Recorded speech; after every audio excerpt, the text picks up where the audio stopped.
So for this second ever episode of Meta in the Making, I wanted to talk about a deck concept I call the one-card Sangan combo deck.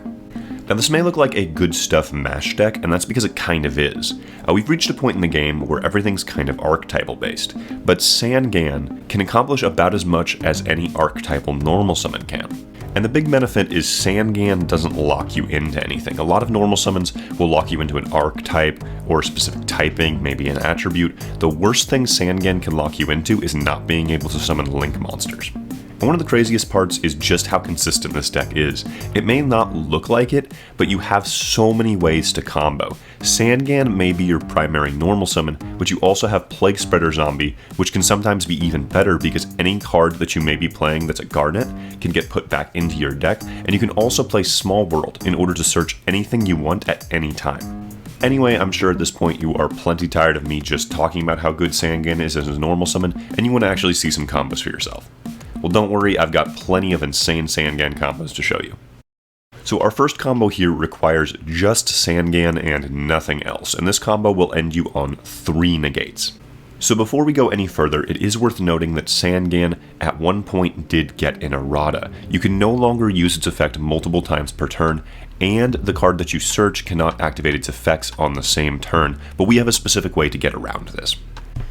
So we are going to simply normal summon Sangan and link off into Salamandrate Almirage. We'll use Sangan's effect in order to search Crusadia Alboria. This is a pretty generic tuner that has an effect that allows you to special summon it to a zone that a link monster points to, but importantly, its effect to special summon itself isn't actually an effect. It's a summoning condition similar to something like Cyber Dragon. So Sangan does not prevent you from special summoning this. All this comes together to mean that Sangan is a one-card Halqifibrax, or Needle Fiber if you prefer to call it that. I'm sure we all know just how crazy Halqifibrax is, but there is a new card coming out in Burst Destiny that makes Halqifibrax plays much easier and much more generic. This card is a level 4 tuner synchro monster called Cupid Pitch. This card not only has an effect that modulates its own level, but it also gives you an ability that lets you search any monster with 600 defense that's level 8 or lower when it is used for a synchro summon. This gives us the ability to either search cards to have plays ready for next turn, Sangan for example, or we can search cards in order to extend our combos to end on far greater boards. So for our first combo here, we're going to go ahead and synchro summon into Borreload Savage Dragon to get our first negate. Then we're going to search for Creation Resonator. Creation Resonator has an effect that allows you to special summon it if you control a level 8 or higher synchro monster. Borreload Savage Dragon is a level 8 synchro monster, so it fits the bill. This means that we can end on a 3 negate board by making Herald of the Arclight, Baroness Stifleur, and of course our Borreload Savage Dragon. All of that just off the normal summon of Sangan. The next combo I want to show is another one-card combo with Sangan. This is going to end on a slightly different board, but we're going to get to it in largely the same way. Halqifibrax gets you into Auroradon, Auroradon gets you into Cupid Pitch with Material. It's the exact same combo up until we go to make our level 8 synchro monster. We are not going to make Borreload Savage Dragon, instead we are going to make something else. The level 8 synchro that we are going to be making is going to be Chaos Ruler the Chaotic Magical Dragon. Now this could be Borreload Savage Dragon if you don't want to have the room for it, but we're using this card here, 1 because it has a searching effect, and 2 because it has a graveyard effect. But do note that you do have to resolve this as Chainlink 2, so you could mill the card that you're wanting to search here. Now the card that we're looking to search here is Destiny Hero Plazma. This card is multi-use in this deck because you can special summon it in situations like this, but it also has the ability to be used as a target on Destiny Fusion if you choose to run that engine. This board ends you on a one-sided skill drain and a negate, but if you have a quick effect spell or trap, you can negate Dark Ruler no more similarly to how Dragon Link would.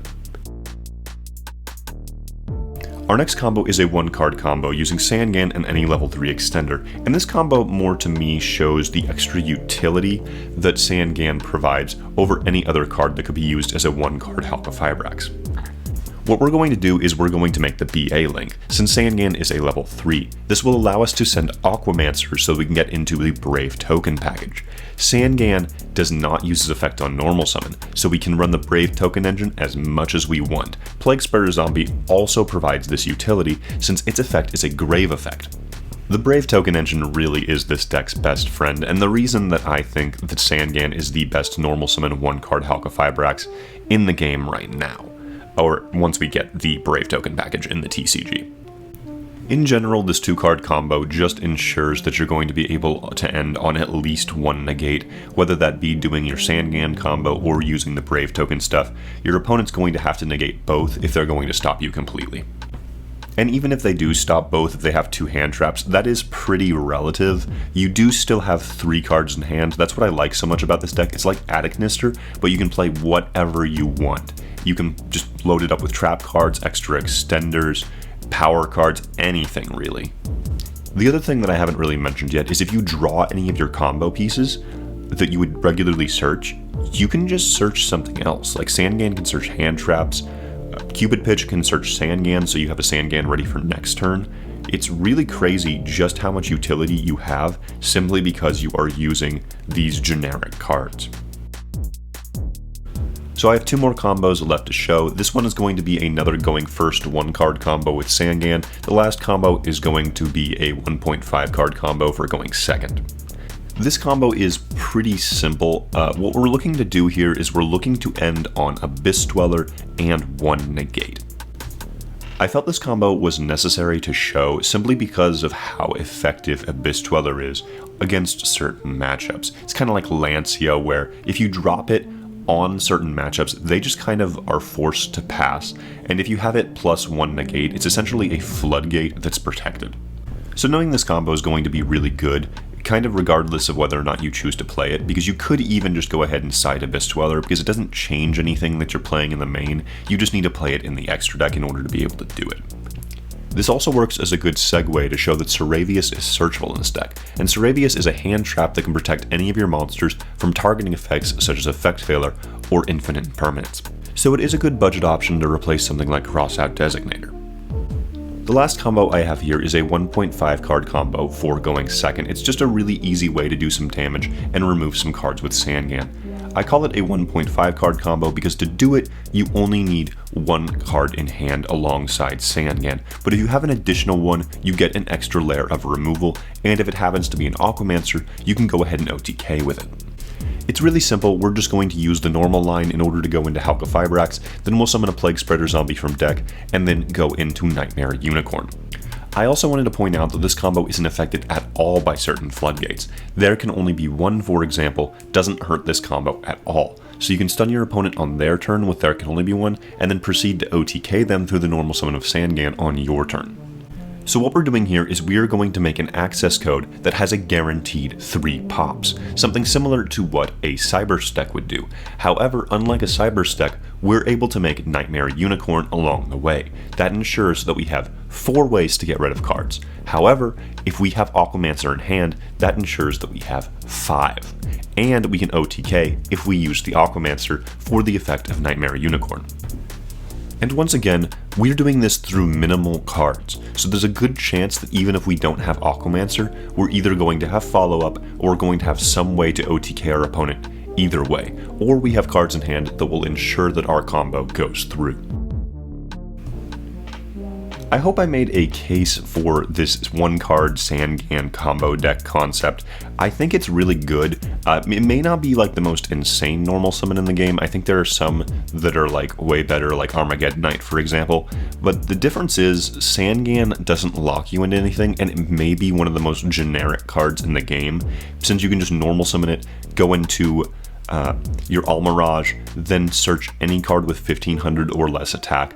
Even while making this video, I was thinking about like how you could fill the deck with trap cards and then run a really small Altergeist engine. That way, if you open a bunch of traps, you can just play like a little Altergeist deck until you get to your other stuff. Like, there's just so much flexibility in this deck. Like, even if you can't play certain cards in this deck that you would want to, like, say, Crossout Designator, there's a lot of space for Crossout Designator. Crossout Designator could be insane in this deck. You can play other cards, and it really doesn't hurt you.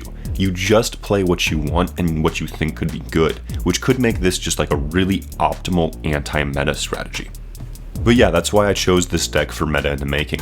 I think this, as a concept, just has so much potential because of how flexible it is. Let me know in the comments section down below if there's a specific engine that you think would just be insane in this deck. I'm sure you guys can come up with some ideas that I'm just not thinking of right now. Thanks for watching the video.